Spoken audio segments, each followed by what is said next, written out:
What's up, everyone? All right, today I want to share with you guys a little pregnancy update and just answer a lot of questions I got. This is my second pregnancy. If you are new to my channel, maybe this is the first video of mine you're watching. It's my second pregnancy, and my first pregnancy was pretty rocky, to put it very lightly. And so if you want to hear more, I'll probably touch on it a bit, but if you want to hear more about that, I'll link some of my past videos where I've gone into more detail about all that kind of went wrong, things that went differently than expected, etc. But I want to talk about this pregnancy. We are in week 23 right now. The last update I did, the only other one I've done for this pregnancy, was weeks 1 through 20, where I went through the whole thing, all of my early pregnancy symptoms, things I was feeling before I even knew I was pregnant, and just all of that. If you want to hear about that, I will link that video below. That'd be a good one to watch before this one. But today I'm doing it get ready with me style, because I posted on my Instagram, which is at It's Jessica Braun, shameless plug, and a lot of you guys said, actually 60 or 70% of you guys said that you wanted get ready with me style. So I'm just gonna be putting on my makeup. We'll just chat about everything that's going on, and I'll answer some questions too. So if you are curious about a certain topic, I'll put some timestamps down in the description box with the different subject matters we cover. So if you want to skip around, you can. So one of the biggest ones, and I need to start putting some makeup on too. One of the biggest questions I got was, do we have names picked out? So another question we also got was, what is the gender? So if you missed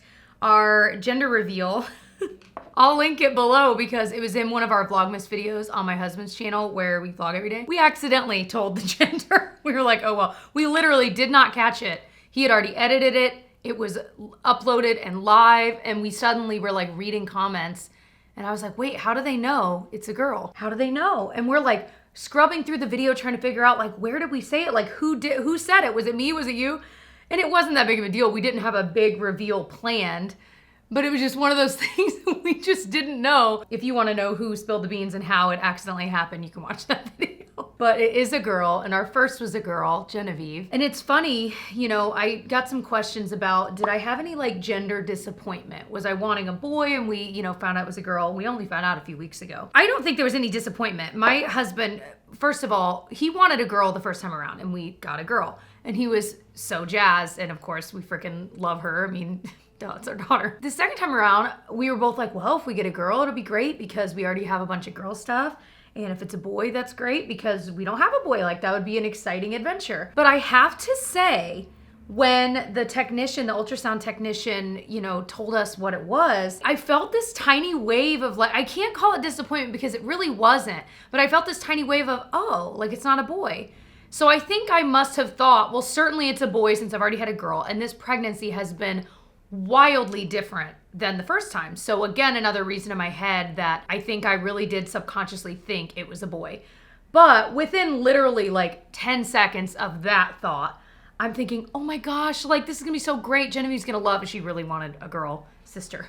You know what I mean? So very quickly, that's why I say I can't really call it disappointment, because I'm so freaking excited that she's gonna have a sister, and over time they can play together. I can get them matching dresses for different holidays, and all of those kinds of things just get me so excited. So there's that piece of it. I wasn't sure if I'd share that with you guys because I don't want you guys to think oh, she was disappointed in having a girl, because I'm really not. But it, just being real with you guys, there was that wave, that moment of oh, and then I was okay, Anyway, I'm gonna use the Catrice True Skin.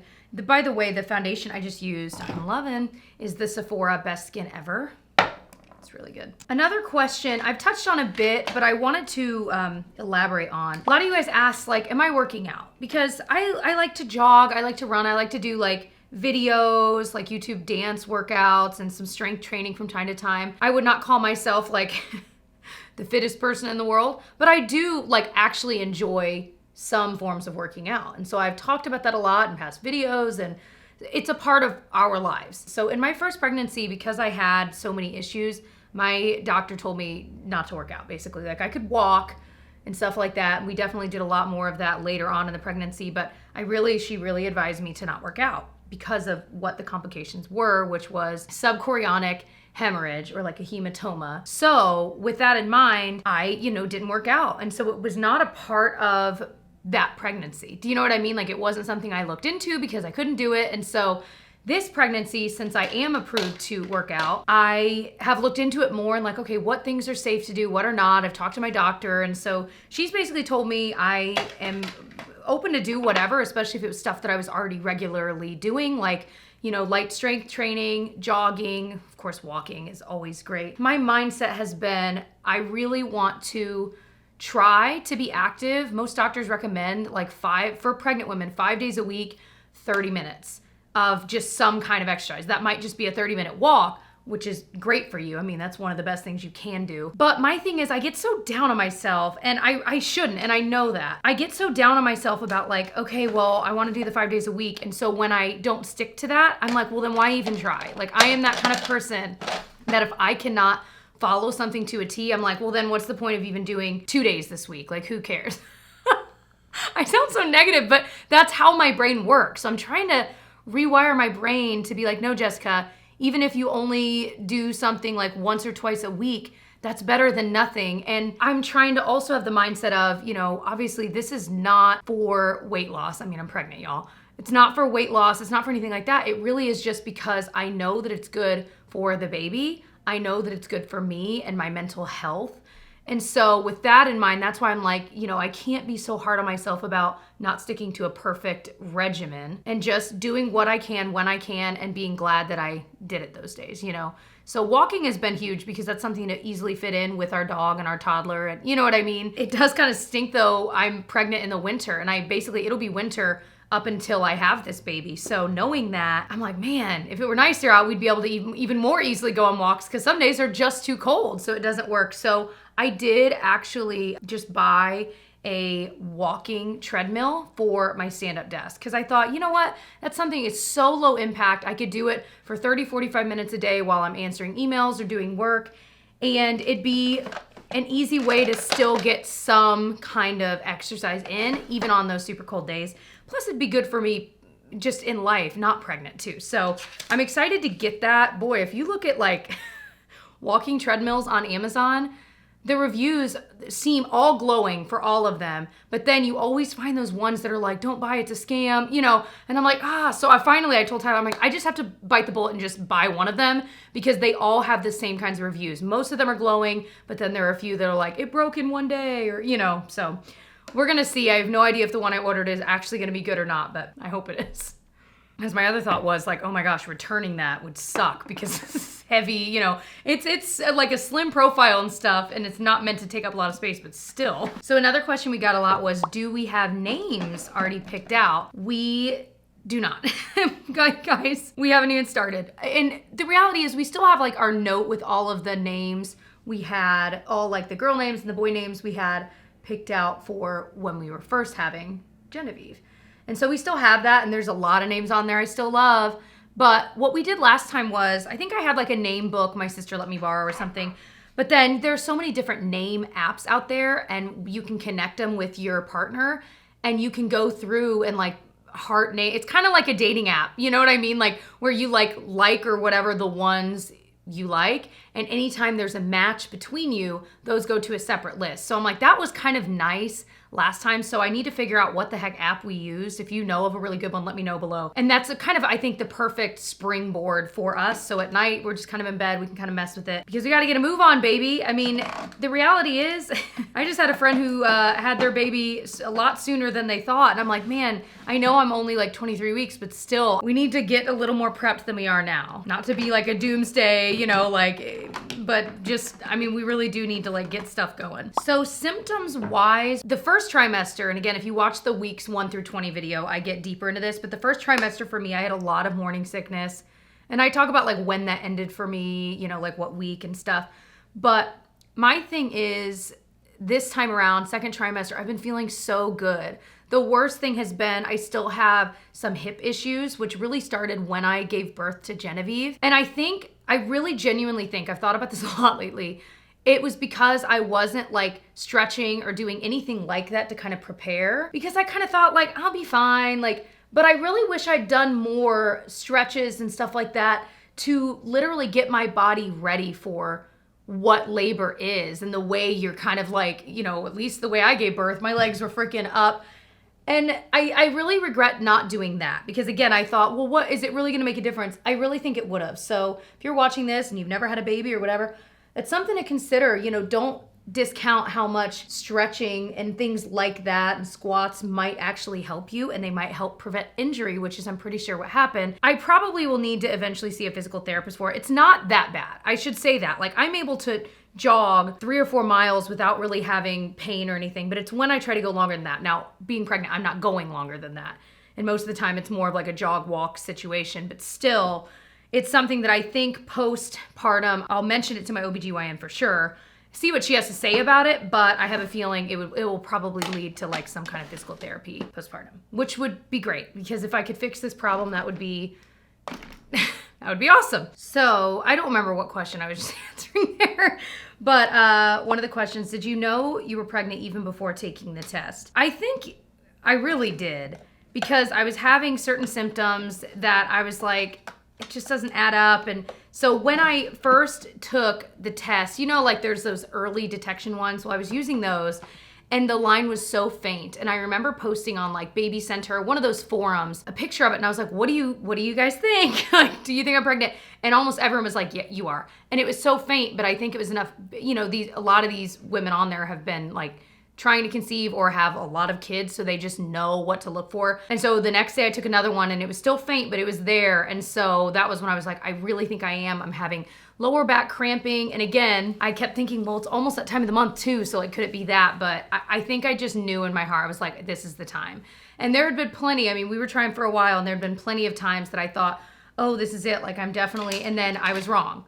You know what I mean? So it's kind of one of those things like, did I really know? I don't know. I feel like I did, but I think there were a couple other months I would have said the same thing, that if I'd gotten a positive pregnancy test, I would have been like, yeah, I knew.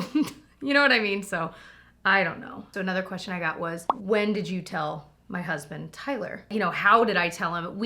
Honestly, we were in this journey together. And so he knew every time I was taking a pregnancy test and he knew, so it wasn't really a big reveal. It was more of a, I think so. And then like that first one that was faint, I'm showing him like, what do you think? He's like, I don't know. He is definitely someone that likes to be cautious. He doesn't want to get too excited about something if he doesn't know for sure it's going to happen, which I mean, can be good or bad depending on how you look at it. I think it's probably more of a good thing, but that's just the way he is. Finally, once we like knew, he was like, all right, well, let's, you know, we went out and got some more pregnancy tests just to be for sure. You know what I mean? So I really wanted to be 100% certain that that was what was going on. So he knew all along, basically. It was very exciting. Lots of tears. So pretty. This is the Glossier Cloud Paint, but it's in the shade Beam. And I just think it's such a pretty peach. Just like livens up your face, you know? One thing I'm not gonna necessarily talk about today, I'll talk about in a future pregnancy update, is like my hospital bag, because it's a little early yet. But I've been watching like YouTube videos about what people put in their hospital bags. And I came across this channel, and I will link it below. I've only watched one video, so I don't know, you know, I haven't seen any of the other ones, but it's this OBGYN that was pregnant that was doing a video of like what's in her hospital bag. And it was so illuminating because there were things she brought that I was kind of surprised. I thought that like, I don't know, I always think of like people that know the business well, like an OBGYN. I'd almost figured they'd be like, you don't need anything, just, you know, bring a robe, that's it, you know. But she actually did like pack some stuff, man. Like, and it was illuminating to watch, even though I've gone through this before. It was like 3.5 years ago. And so it's just nice to hear from someone that's a doctor in this field to see what she would actually bring. Like, she was bringing her own pillow because she was like, I know those pillows at hospitals and they're not comfortable, and you're gonna need decent sleep for the bits of sleep you're gonna get, so why not bring your own pillow? So I was like, all right, good to know. I'll link that video because if you're like wanting just like a really simplified but good video about what to bring in your hospital bag, that is a really good one. So just kind of mentally creating checklists of like, okay, what kinds of things might I need? And another thing she was bringing was makeup. And that surprised me because, you know, everyone's like, you're not gonna need makeup. I liked having makeup last time because the reality is we did take pictures, and I just feel like I look a little bit more alive with a little concealer and a little, you know, mascara, whatever. So that made me happy to see, because if you're someone that likes to wear makeup, there's nothing wrong with wanting to put on makeup while you're in the hospital, you know? And plus I think there's like a sense of normalcy that feels nice. Like if it's normal for you to wear makeup most days, it's kind of nice to take that time to just throw on a little bit and you just feel a little more like yourself. You know what I mean? Anywho, this is the Wet n Wild Nude Awakening palette. I freaking love this. It's so easy, like for just quick everyday eye looks. That's what I love to do. Okay, so many questions about postpartum depression. This is something I know that'll come up probably in every pregnancy update because I did have postpartum depression and I waited way too long. One of the books I'm reading is called Bumpin', and it's, you know, literally just a pregnancy guide. And I really like it. And the more I've read it, the more I've grown to like it because it's very realistic. It's just a good book. It's just good. And she talks about postpartum depression, and one of the studies is like 1 in 5 women have postpartum depression, like actually are diagnosed with it, you know, whatever that would look like for you. And she even mentioned this number is most likely low. And I'm like, it has to be, because like I am one example of someone that didn't say anything, and it was like 2 years postpartum that I finally said something, maybe a year and a half, because I still was suffering, and it was the same suffering I was suffering from at the beginning. And I feel like it really robbed me. I'm gonna try not to get too emotional here. I really do feel like it robbed me of all of the joy I could have been feeling with my daughter. And I feel like it affected my bonding with her at first. I don't have any issues with that now. I really feel like that affected everything. Well, I know that it did. And so I, as your big sister or younger sister, I'm here to tell you, if you are suffering from it, I will say this, and I will say it every single time, talk to your doctor. They're gonna be like, okay, and they'll write it down, and it's not gonna be as big of a deal as you think, and it is gonna make such a difference, whether that ends up being counseling or therapy for you, whether that ends up being medication, maybe a mix of the two, maybe something different. For me, it was medication, and it was a low dose, and it was fantastic. It totally fixed the problem for me, and I will forever be grateful, and I will forever be an advocate for that because it is a big deal. I get so frustrated with myself because I remember so many people saying like, you know, you're not alone. And I would hear that over and over again, and I'd kind of roll my eyes, and I still wouldn't say anything. And I never said anything to my OBGYN. It ended up being my primary care doctor. There was like a messaging system you could use, like with the affiliation he's with, like whatever. And I could message him, and I messaged him. I was like, I really think I have depression. I think there's something wrong with me. And he was like, no problem. We did a virtual appointment, and that was that. He wrote me the prescription just to try it out and see. So he wrote me the prescription, and it really worked, you guys. So I always like to talk about that. And I know for some of you that have watched all my videos, you've heard me talk about it a lot, but there's nothing of greater importance than talking about that. So fast forward to now, and my new OBGYN has told me, I explained, you know, my history with postpartum depression. She was like, you know what, Jess, that is something that I typically, for my, you know, 2nd, 3rd, 4th pregnancy parents, will say that if that medicine worked for you and you suffered from that the first time, it is up to you, but you can get on it right away. And so of course my first question was like, well, does that affect breastfeeding? She said, absolutely not. Like, it is totally approved for that. And so I still have not made that decision. I'm still thinking about it. And again, I've got time, but I'm definitely leaning towards most likely starting it right away because I don't want to go through that. And I don't want that time, that important special time where, yeah, I'm tired as could be and it is freaking hard postpartum, but I want to enjoy that bonding with my kid. And when I've got depressive thoughts in the way, it really like ruined that first year for me. So that is why I'm leaning towards just getting on it right away. If you're listening to this and you have a similar situation to me, you might ask your doctor about that. Like, do they recommend it? Is that an option for you? Because to be honest, you know, we knew we most likely wanted another kid, but we didn't start trying for a while because I kept thinking like, I haven't even gotten a hold of like the original depression I had. Like, I can't possibly go into this again without taking care of this, which is why I finally reached out to the doctor. And so now knowing that there's a way to deal with it for me is a game changer. So, okay, enough about all that. Favorite thing about being pregnant? Well, one of my favorite, it's very specific, is I love when Tyler will come up to me just from across the room or whatever and just come rub my tum-tum and talk to her. And I feel like he didn't do that as much the first pregnancy. And I really think there's something different when you have a baby again, because neither of you the first time, you know what's happening, but the gravity of it isn't quite there. And so now that he understands that like, oh my gosh, this daughter that we love so much, our next one is growing in there. Like, it just changes your viewpoint, I guess. And so he's been so sweet. And he finally, another question I got was, has Tyler felt the baby kick? He finally has. Because I've been feeling the movement since like week 18. And it's definitely in week 22, 23 gotten a lot stronger to the point where you can really feel it from the outside, which is why he was finally able to feel it. And it was so exciting. So that's been just an exciting thing. But that's definitely one of my favorite things, is him just being so loving with that, and he's just so excited too. And I don't know, I just feel like our viewpoint is so different the second time around. I got another question about like, are we feeling more confident since we're having another girl and like we've already done it before? Definitely. Definitely. And I was talking to one of my friends who's having a girl, and she was like, you know, before we knew it was a girl, she was so nervous it was going to be a boy, because she was like, I don't know how to deal with a boy. Like, I already have a girl. I know how to deal with a girl. I don't know how to deal with a boy. And it made me laugh. And I'm like, there's some truth to that, right? Like, when you've already dealt with one, and obviously every kid is different. I mean, regardless of all of that. But I get what she was saying. Like, there are different things to deal with. And so I do feel like going into having another girl is nice, because we have tons of girl stuff still. I bought mostly gender neutral, and that's a tip if you're a first time mom, and you probably are already thinking this. If you know you want to have more than one kid, or you want to at least try to, buy gender neutral stuff, because, you know, whites and grays, because then you can reuse it. Not that it really matters, but it's just nice to just kind of have something neutral that you can use from kid to kid, versus, you know, oh, I'm having a girl, I'm gonna buy everything pink, a pink, you know, high chair and a pink this, that, and the other. It's so much easier to just have it not be pink. So that is one big tip. And there were still like girly things I bought, you know, but for the big ticket items, we definitely went gender neutral. So there's a lot we can reuse, which is ideal.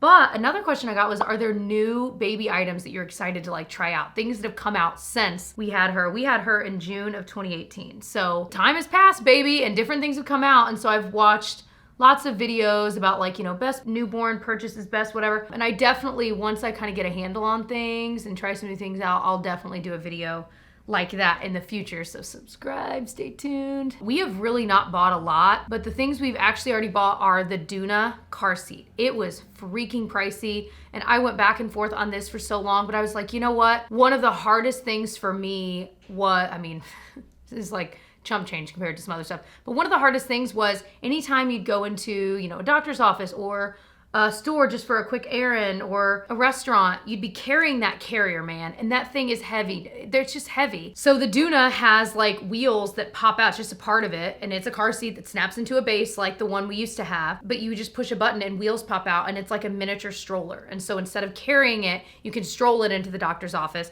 without getting out a whole separate stroller and doing all that. I am jazzed to have it. I am so jazzed, because I'm like, that was such an annoyance. And to be able to do that is gonna be so amazing, especially because we have a second kid that we're gonna be holding the hand while we're crossing the street and all that. And so if I'm alone with Genevieve and this baby, that is gonna make life so much easier. So that was a huge splurge, but I'm really excited about it. One huge splurge that I will spend any amount of money to get better sleep, the snoo.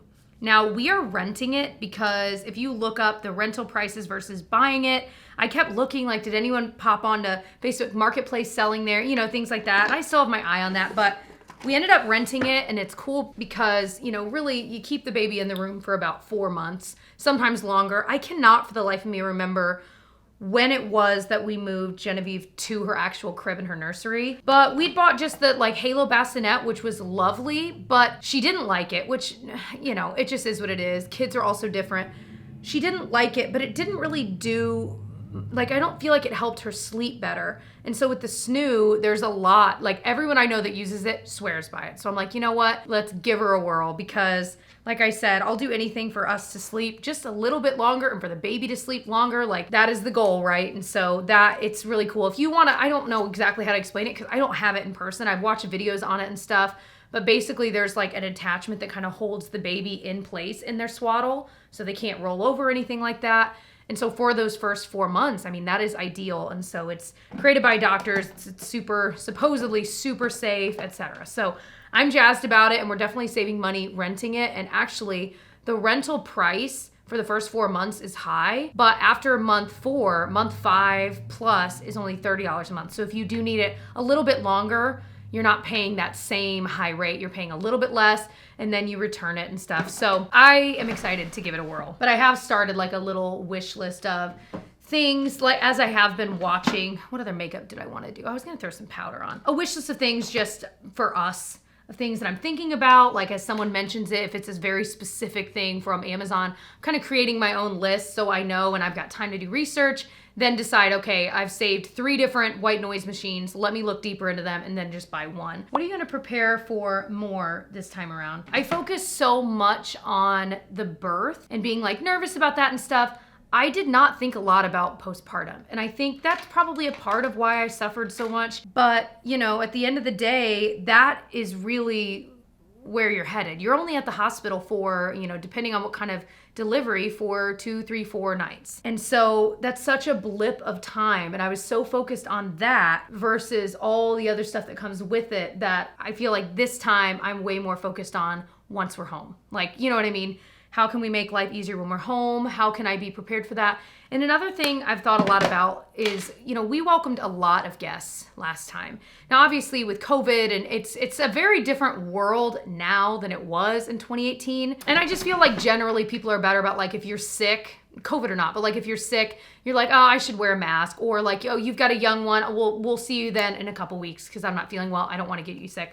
Whereas before, we would think about it, but I just don't think it was at the forefront of our minds. So I feel like we welcomed so many guests to the hospital, which again will be very different this time with different protocols, but a lot of guests at our home those first few weeks, and I think it was just too much. It really was, because you feel this pressure to like entertain, even though you know they know you just gave birth, like it's not, but you don't feel good in your body yet. And not the way you look, but you physically just don't feel good. You know what I mean? And on top of that, you feel this pressure to like make sure the house is somewhat clean and entertain. And even if, you know, it's a friend bringing over dinner, sometimes even that can be a little much those first few weeks. I think once that time passes, then it gets exciting and like more fun. Those first few weeks, I think I'm gonna, and Tyler and I were kind of talking about this the other day, I think we're gonna be a little bit more choosy about how often we hang out with people and who we hang out with, for just a multitude of reasons.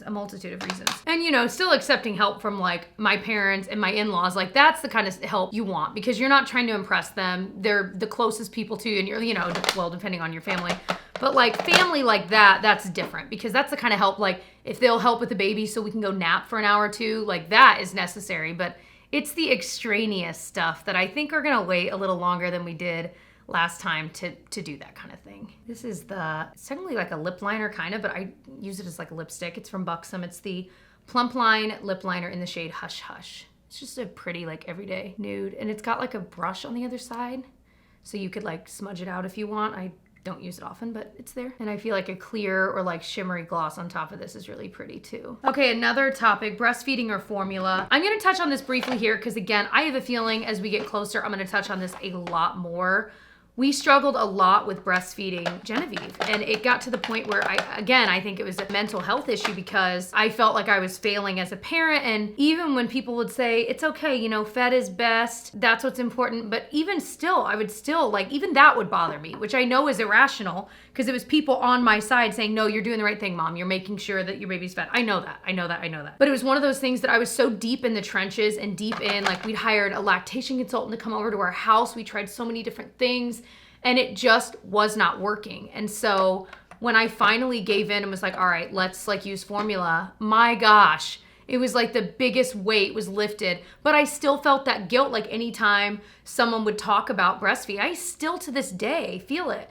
And so the second time around, yeah, I'm gonna try breastfeeding, but if it gets to that point again, I am going to go to formula so much quicker than I did, and I'm not gonna feel guilty about it, because I'm like, you know what? Genevieve is a happy 3-year-old that was formula fed most of the time, and she is healthy. I like to think she is smart, like she is happy. What's the difference? And the other thing is, now looking back, hindsight, that's 6 months where they're exclusively breastfeeding and or drinking milk, like formula, is such a short amount of time. In the trenches, it feels like a lifetime, but it is such a quick. So now looking back, I'm like, oh my gosh, I was stressed about that. Like, it's almost funny in a way. So I'm just having a very different outlook on that piece of it. And, you know, maybe it'll be a hybrid model, you know, because it is nice to be able to have my husband able to feed. And like, I was trying pumping, and like there were supply issues, like, it was a lot. So formula or breastfeeding, I say either or. I'm gonna try one. If it doesn't work, I'm going to the other, and that's gonna be that. Also a little bump date if you wanna see. Let me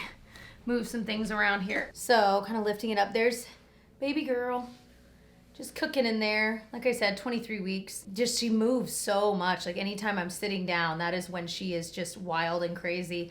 And Tyler was remarking how crazy it is that we can feel her over here, up here, down here. Like she is just all over the place. So yeah, there's a little bump shot if you were curious. So I think that's everything. I'll probably do an update like once a month on this because I feel like it's fun to talk about with you guys, but I don't like to drill pregnancy, like too much pregnancy stuff into my other videos, which are like more makeup or grocery hauls and things like that, because I know not everyone wants to hear about it. So it's fun to do these pregnancy-centric videos for those that do want to hear about it or just are curious, whatever. So thank you guys for watching. I hope you enjoyed. Again, if you have not watched any of my other pregnancy videos, like I said, I haven't done a lot for this pregnancy, but I do have a playlist from the first pregnancy and like the other baby videos I've done. I will link below. I'm excited to update a lot of those in the coming months and year because, I mean, there's just a lot of things that have changed. So I love you guys. I hope you subscribe, stick around. I hope you'll check out our Vlogmas. We're vlogging every single day over on my husband's channel, which is Tyler Travels TV. We are having so much fun over there.